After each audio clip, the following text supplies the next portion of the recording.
Dear Like Prabhu, dear Sravaniya Prabhu, Gaur Academy is very proud to introduce Sravaniya Prabhu, and it's my honor to be doing an interview today. Welcome. A little something about Prabhu. She was born in St. Louis, Missouri, and what is really inspiring is how her whole life she's being guided by this deep fascination with life's mysteries. That is something so inspiring for me. And while the whole world was exploring all kinds of pop culture, just at 17, she became a vegetarian and she began studying Eastern classics so that she could understand consciousness and reality. And I like that joke that you say, you've always been interested in subjects with no commercial potential.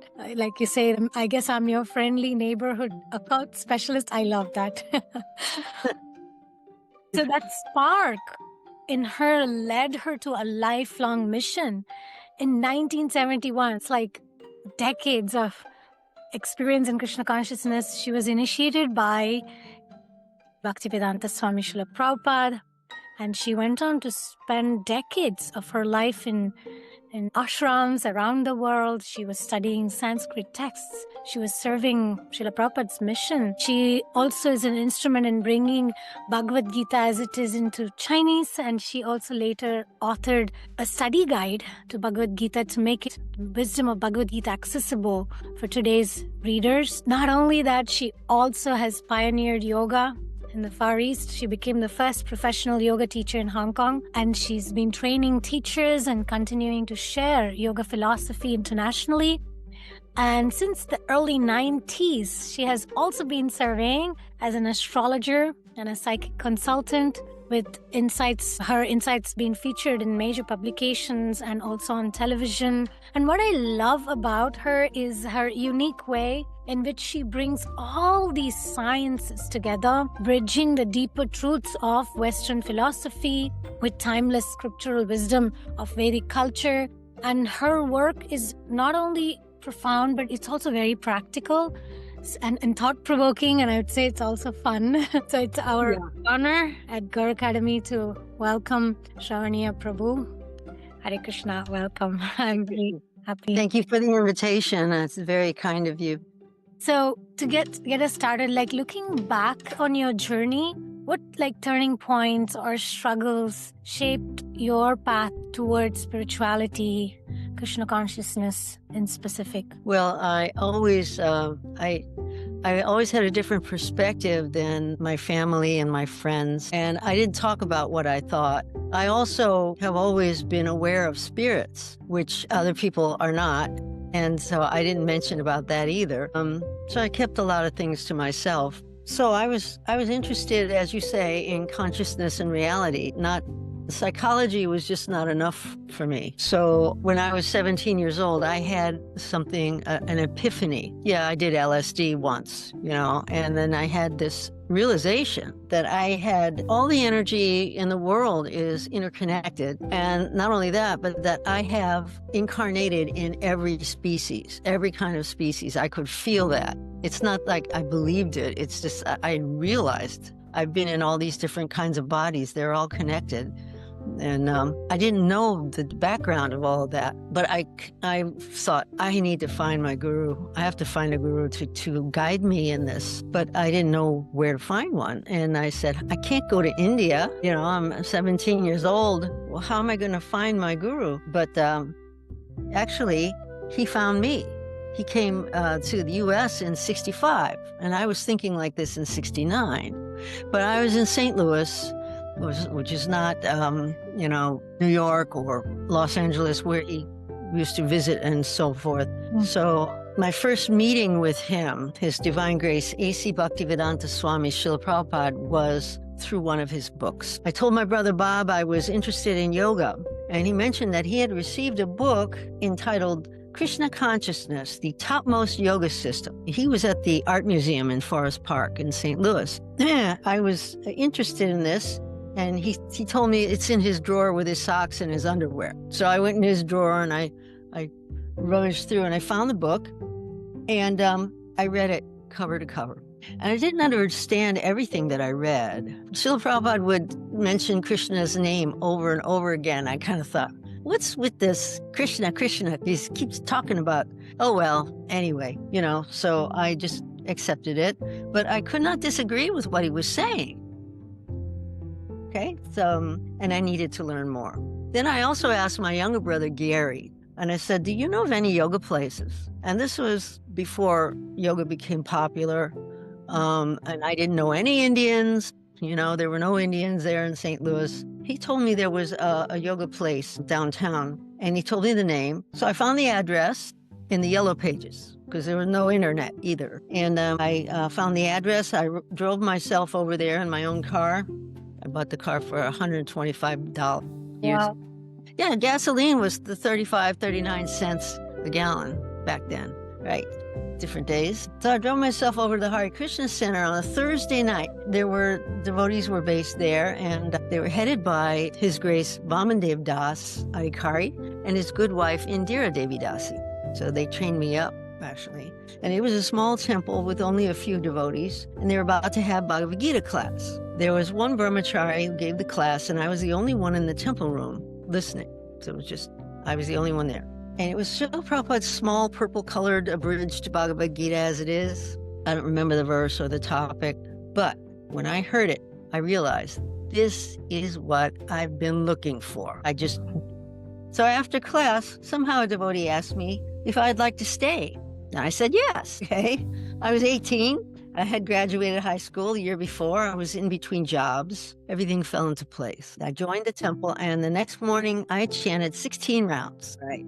A hearing from Srila Prabhupada through his books was a life-changing experience that caused me to take the road less traveled. So that's how I met Srila Prabhupada first, right? So I went to the temple in May, 71. I got initiated in August when Prabhupada was in London, and he sent me a letter and my chanting beads by mail. I've lived in and visited ISKCON ashrams around the world, from Detroit, Michigan, New York City, Dallas, Texas, London, Paris, Bombay, New Delhi, and Vrindavan.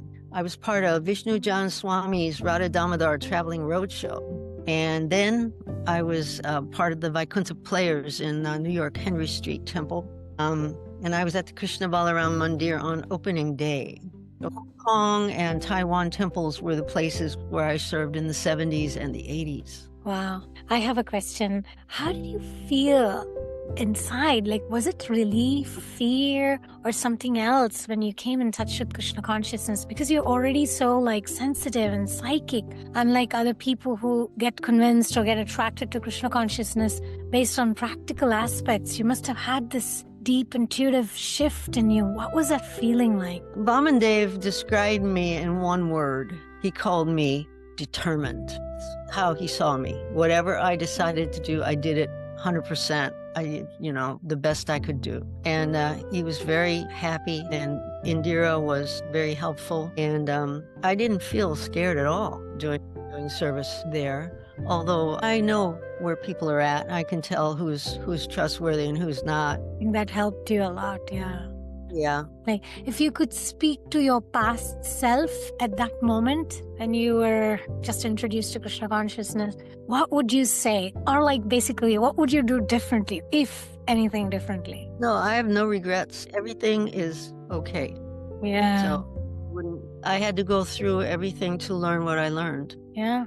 I think your story really sets the foundation. It's clear that those turning points in your life, it shaped how you see the world, and your exposure to the Hare Krishna movement traveling around. That also brings our discussion to astrology and Bhagavad Gita. I'd love to hear, how do you see these two wisdom traditions speaking to each other, like the connection? How did you perceive it? Well, I can tell you first I'll tell you about tarot in the Bhagavad Gita, and then I'll talk about astrology. Let's see. So I wrote a bunch of books, and here's one, Pathway Through the Forest. Tarot is a tool for self-realization. Okay. And available on Amazon. All of my books are available. But here's a little something it's funny that your questions are all answered in my books. Yeah, I was actually thinking it's so powerful actually to hear how your own search became doorway to your spirituality, from young age. how you would have these experiences, and the honesty in your journey, it makes it so relatable. So yeah, thank you. Yeah, go ahead. Okay, so one devotee named Damayanti Dasi, she got in touch with me and she wanted to talk about tarot and why I do tarot and things like that. And this is the reason why I wrote this book, is because seemed like there were more and more devotees who were curious about this. So I said, okay, let me share what I know. She said, can you explain what is the connection between tarot and the Vaishnava philosophy?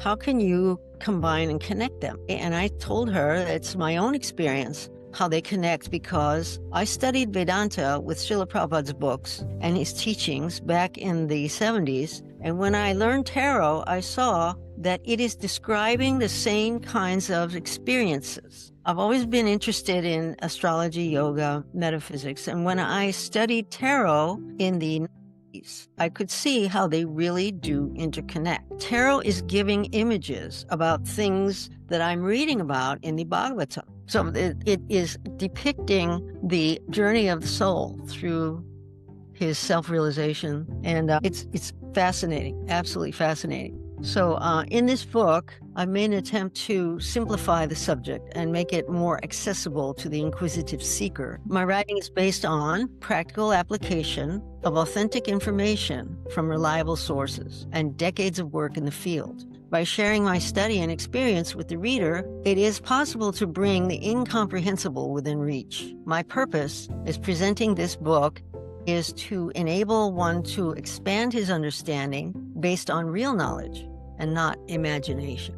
So I'll show you some pictures in a few minutes about some of these ideas. But as far as astrology is concerned, Lord Kapila Dev, the son of Devahuti, told his mother in the Srimad Bhagavatam, Canto 3, Chapter 29, Text 44.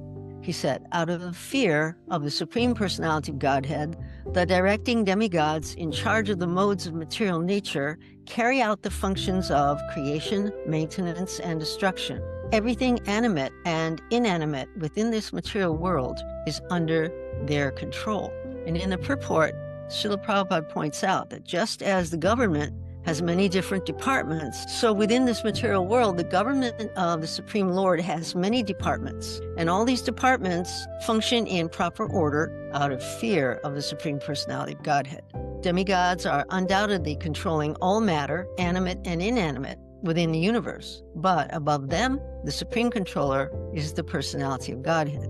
Now, in the context of Vedic philosophy, particularly as presented by Prabhupada, demigods are not the ultimate deliverers of karma's results. Instead, they are considered powerful administrators or agents of the Supreme Lord, acting under his direction to manage the cosmic order and distribute the consequences of actions. Okay? So the demigods are in charge of planets, and the planets are what trigger what's in your subtle body. That's what we're talking about here. Each planet has an administrative demigod in charge, and the planets represent different dimensions of human experience. Now, Prabhupada emphasizes that while demigods play a role, the Supreme Controller is Lord Sri Krishna. So I'll share with you a little bit of my personal experience, which I wrote about in my book, Alchemy, Gemstones, the Planets, and You. It's a small book, but it's very interesting. And of course, it's available on Amazon. So the name of this section is I Had It Coming and So Do You. Okay. This is an astrologer's diary. My mind was very disturbed by my perception of an interaction with another person. The feeling was one of being neglected, unappreciated, that some offense was taken because of a joke I had made. It was seemingly a minor incident, but it caused some strong feelings within. In the middle of the night, I could not sleep. So I thought to go and check my transits. You know what transits are? The planets in the sky are certain locations, they trigger what is in your horoscope, which is an impression in your subtle body. So, current movements of the planets triggering my horoscope, and what I found was stunning. So, here's a little background. The horoscope of an individual is like a statement of purpose in time and space. What are you here for in this life? That's what the horoscope reveals. One's karmic impressions for the current life, which is called prarabdha karma, generated by personal actions in the past, are imprinted in the psyche. Psyche is the subtle body, and the Another word for psyche is chitta, chitta. So at the moment of birth. Now, planetary movements trigger these complexes, which manifest as attitudes, tendencies, feelings, relationships, and even physical incidents. Right. So the descriptions I was reading were very specific, that I realized my subjective reality was being generated by cosmic movements. Right. That means not only was it a kind of virtual emotional experience and not really caused or even related to anyone else, but it happened right on time. And then when you look at astrology and when you understand astrology, you realize that we are tied hand and foot. We're tied hand and foot. We're not free at all. Everything happens right on time. The only freedom we have is how we respond. So in other words, I, the spirit, was witnessing a storm inside my mind. It was not actual. It was moon opposition Neptune, the emblem of imagination, but only perceived by me individually and quite temporarily. The effect of moon transits are brief and last only half a day. And I'm not talking about one transit alone. There were 4 different influences that I was experiencing, all of them at once. And the complete descriptions were there before me, written in English. So I'm reading it in a description, what was happening inside my mind. I'm going, so now I had a chance to act out based on my inner perceptions and perhaps permanently alter an important relationship, or to let the storm pass and do nothing, as was suggested by the astrologer writing about one of the transits. Fortunately, due to my regular yoga meditations, known as sadhana, I had the good sense to go for the second option and not do anything about it. So the happiness and distress each one of us experiences at any given moment is not only predestined, moreover, it is scheduled. It is delivered right on time. This realization blew me away. Or more accurately, it blew away the impulses to avenge myself of the wrong that I perceived had been done to me. So here is my paean to material nature. How powerful is fate, how she acts through the mind, how everything is predestined and delivered right on time. Everything, that is, except one's response. At this point, do you see astrology more as guidance for practical life?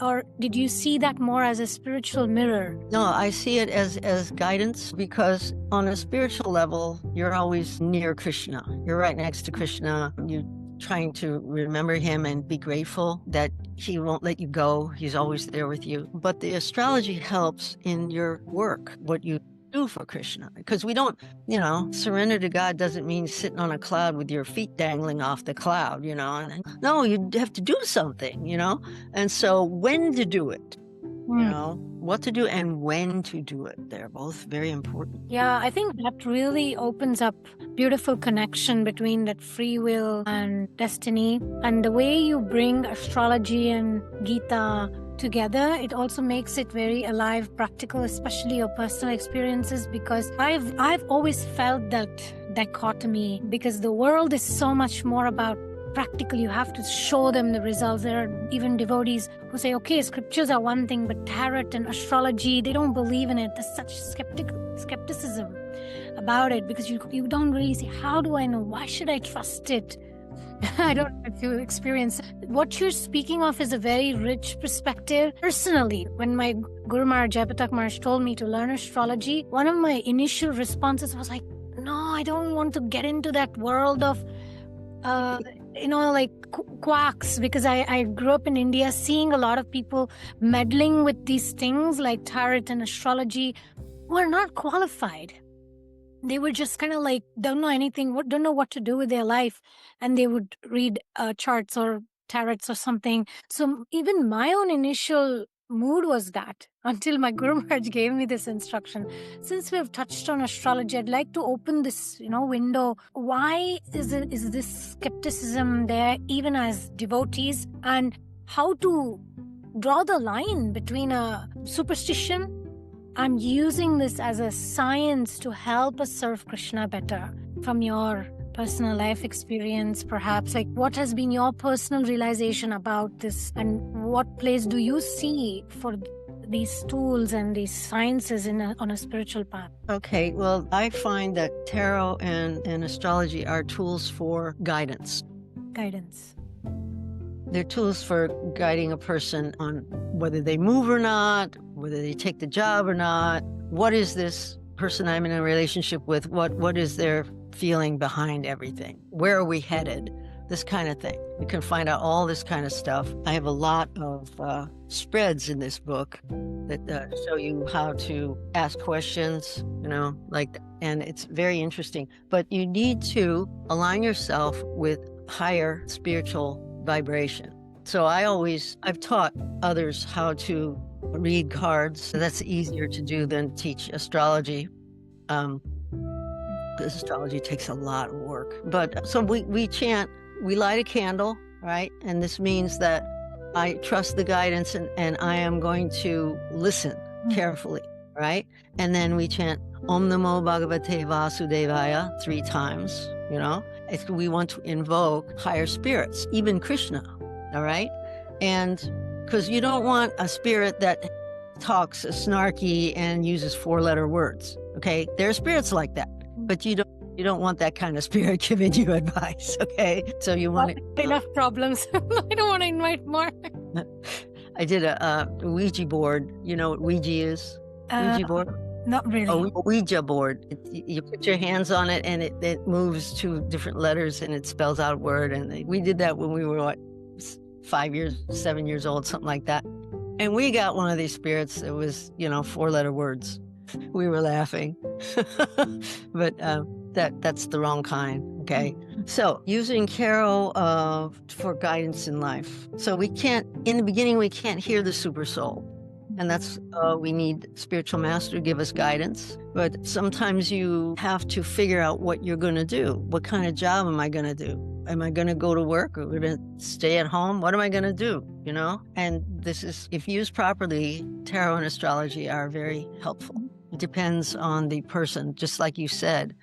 There can be fake ones or there can be real ones. Yeah. Speaking of Christianity, why do you think Christianity is so opposed to tarot and they call it devil and evil? Why is that? Well, I know that Christianity, they want you to get on the bus and just Jesus is the only one, and you got to get on the bus and then you'll go to heaven. Never mind what you're doing. There's no sadhana, there's no give up. You have to have renunciation. Look what we're renouncing. 4 regulative principles, that's renunciation. And there's certain things you do, certain things you don't do. But in Christianity, you just go to the priest and you tell him, bless me, Father, I've sinned, it's been 2 weeks since I came to do the confession and I did this and I did that wrong and please bless me. And he says, okay, chant 3 Hail Marys and 3 Our Fathers and you'll be okay. And then they go out and they do it again. All right. So that's what I've noticed in Christianity. They say that animals don't have souls, right? Certain things that they haven't got right, but they think it's superstition. And even I thought tarot was superstition. I didn't trust tarot at first because I trusted astrology. Is it based on mathematics? Yeah. But tarot, I didn't know about. But you get introduced to tarot. When was that? Let me tell you about it. That really makes me feel that authenticity and that it's authorized when you're on that path. It's not like tarot or astrology is not an escape, right? It's more like a support. Yeah, it's a support. Yeah. My first tarot reading was in 1990 by an acquaintance who was living on Llama Island in Hong Kong. And initially I was skeptical, but I gave it a chance. She was an amateur. She had a deck of cards and a book, and she read from the book the interpretations of the cards. And what she was saying to me about my inner and outer life situation was so accurate. I was stunned. I said, where'd you get that? She said, well, I said, all right, what's the name of the book? And I went and I bought myself a copy of that book, Nancy Guerin's Tarot Made Easy. And I made time to read cards for myself every day. And now, here's the thing. At that time, 1990, I was recently divorced. My children were with my ex. I was in a foreign country with no friends, and I was trying to make my own way. She was telling me all this stuff. So I had time to read every day for myself and find out perspective. And before long, I began reading tarot for friends and later clients, and all of whom found it very helpful. So let's see. So if somebody's a skeptical, for someone skeptical, how would you explain its value? because you said about practically, they say, no, like, if somebody's not looking for practical guidance, like they already have a job and everything, but let's say on a private conversation tab as an astrologer, I see that this person really needs some reorientation in their life purpose and their goals and whatever, but they're skeptical about it. How do you explain the value of this tool? Well, you can't explain it to someone that you think needs help. They have to, you can't teach someone if they don't want to learn.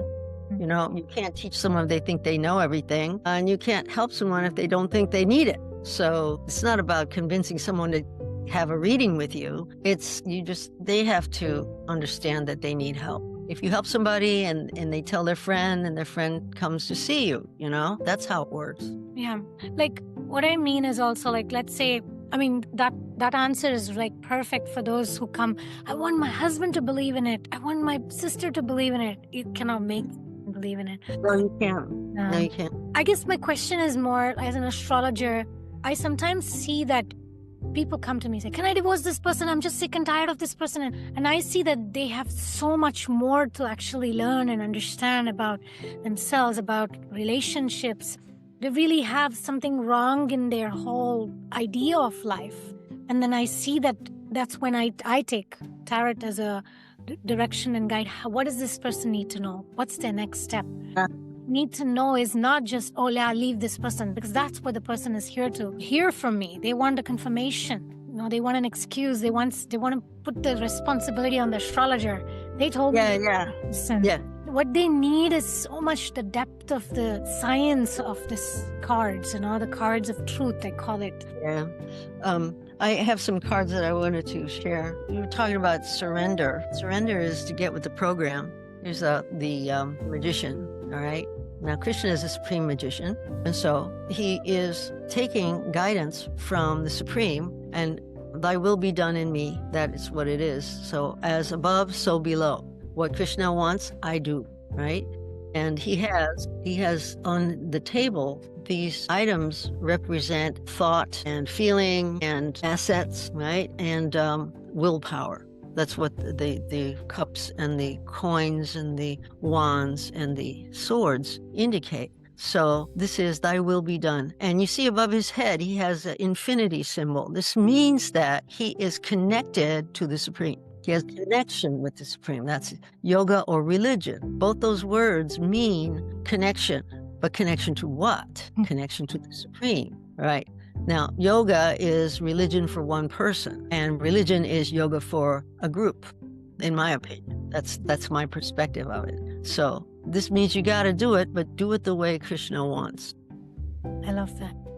Follow the laws of the lawmaker, right? Surrender is here, the hanged man. Now, he is upside down. He's seeing the world completely opposite of what everybody else does, yeah? Which is what we're told in Bhagavad Gita is the way it is, right? Roots up, branches down. So Krishna has turned his world upside down, and now he sees it as it really is. And see around his head, the light of intelligence has switched on. And he's taken his hands off of everything. And he's not trying to do it. He's waiting to see what Krishna does, right? And he's with the program. So this is surrender. But that doesn't mean he's not going to do any work. He will. It's just that I'm not in charge. Finally realize that. Yeah, I love the way you explained that.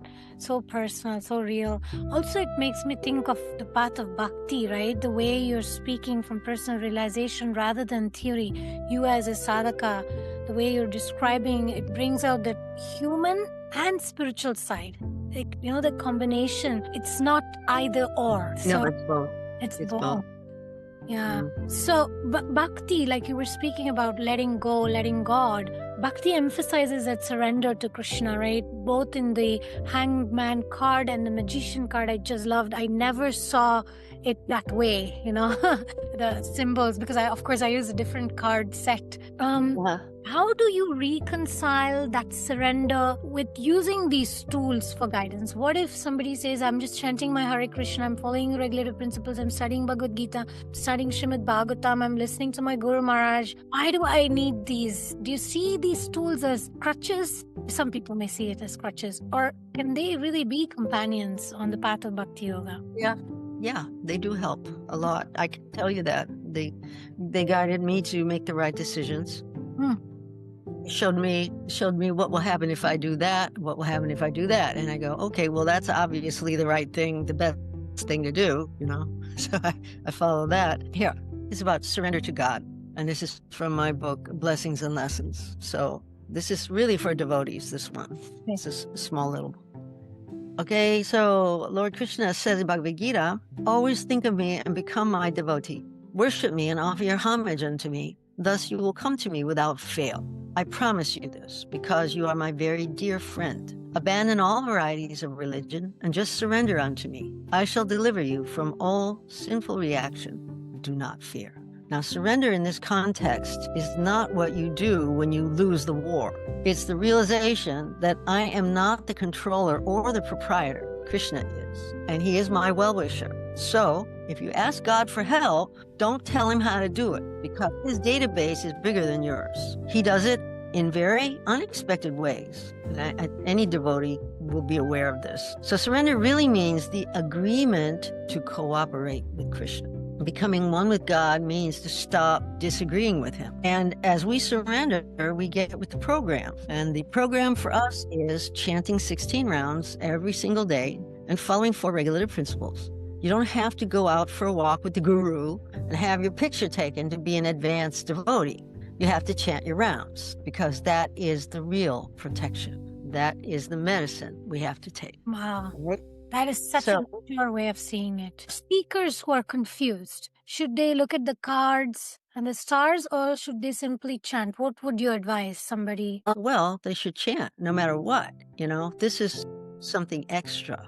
Correct. You got to do minimum daily requirement, they say, for taking your medicine. Minimum daily requirement. Let go of a reading, of the card reading or astrology reading because Bhakti pointed you differently. Could you maybe give some example in your life where it helped you and maybe some time that you had to say, no, prioritize Bhakti over this? No, what is Bhakti? It's offering to the Supreme, offering to Krishna. So you try to find advice and I can't give you an example of rejecting a reading. It's not like that. I think the reason is because you have a clear motivation, intention. You're really aligned. You want God's will to be done, and you're looking at these tools to assist you in that way. However, maybe there are some other people, their intention and motivation may be a little bit more. Yeah. I wouldn't say it's the same for them. Yeah. I think it depends on the person. Yeah. Because you seem like that balanced person, and the way you are also using these tools the way you're describing is very inspiring, very balanced. It shows surrender doesn't mean rejection, but alignment to God's will. So That's it. Line. Thank you. Yeah. Thank you for sharing this with such balance. It really ties our conversation together, I would say. Yeah. That's good. Yes. I was thinking before we close this, we could do a spread. You could do a reading, tarot reading for our audience to see. I'm going to be your client. This is something regarding my service. I'm having a little bit of a dilemma. Okay, I'm ready. Okay, so what's your question? Okay. Verify the question. I have these 2 main thoughts. One is if I should prepare these presentations only for devotees or should I keep it open for everybody? Meaning, should I prepare these courses in such a way that we're not Hare Krishna devotees can also relate and take these courses? And then the second question is tied to that one, like, should it be chargeable or should it be free? These are the 2 questions I have. Okay, I think a pendulum would do the answer for that. Okay, so I use a pendulum to find out yes or no questions. Okay. All right, so I hold the pendulum in my left hand. All right, please show me yes. Show me yes. And that's counter. See that? Yeah. Right. So, okay. And so no is that way. All right. So you ask the first question. The first question is the audience. Should I focus more on closed audience or should it be open audience? Okay. Should it be an open audience? Okay. Let's ask. Should the course that you're going to teach be an open audience? Let's have a look. Please tell us. That means devotees and non-devotees. Correct. It says yes. Okay. And non-devotees. Good for everyone. Okay. All right. And what's the next question? Whether it should be chargeable, should I charge for these courses or should it be free of cost? Okay. Should the course be free of charge? Please tell. Should the course be free of charge? No idea. Please tell. It says yes, free of charge. Okay. So, my dear Gaur Academy audience, you are in luck. You're going to get some free courses. Yeah. Then they can give something. Correct. Yes. Thank you. You're welcome. All right. So, before we close, is there any final message you'd like to leave for our seekers who are navigating both their spiritual practices and guidance tools like astrology and tarot? I have a lot of things that I'm doing besides the books. I have a Spotify channel called Barefoot Philosopher. It's on Spotify. And I have about 150 different lectures that I've given. And some of them are in, they're all English. Some are in English Cantonese, some English Mandarin, some English Spanish, like that. But they're interesting. So you can go there and they're all free. I will connect the link below in the video. Great. And then, so I do that. And I have a website, barefootphilosopher.press, Press. Okay, barefootphilosopher.press. And I have an interesting little video. If you scroll down, it's called Scary Tarot. Some of the scary cards and what they really are positive about. So it's interesting. It's very short. And you can have a look at some of my things there. So that the book, this is everything I've learned in one place. Anybody can get this and begin. It can begin. Wow. Thank you so much. Your realizations, they bring such clarity and also the heart. I'm sure everyone listening will carry something very valuable. The openness, the willingness to align to God's will. It's been a real gift to hear you today and to have this interview. And we hope to have you back again on our Gaurav Sure. channel. Thank Sure. you. Hare Okay. Hare Krishna, thank you so much.